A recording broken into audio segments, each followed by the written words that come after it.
Ça, c'est 30 grammes de protéines. Et ça aussi, c'est 30 grammes de protéines.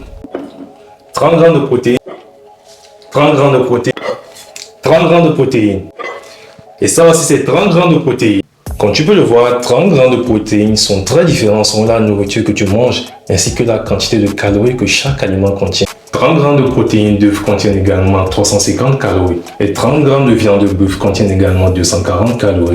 30 grammes de filet de poulet contiennent également 165 calories. 30 grammes de protéines de noix d'amande contiennent 870 calories. 30 grammes de protéines de filet de poisson contiennent 175 calories. Et 30 grammes de protéines de spiruline contiennent 160 calories. Alors maintenant que tu as toutes ces informations, ce qui fait d'un aliment une bonne source de protéines, une astuce simple, c'est de prendre le nombre de protéines par portion multiplié par 10, c'est-à-dire ajouter un 0.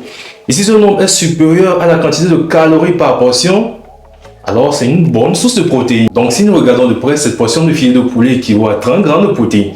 30 fois 10 est égal à 300. Et 300 est nettement supérieur à 165 calories. Alors la viande de poulet est une bonne source de protéines. Mais dans l'autre sens, si nous prenons les noix d'amande et nous multiplions cette portion par 10, c'est-à-dire 30 fois 10, ce qui équivaut à 300. Et 300 est nettement inférieur à 870 calories.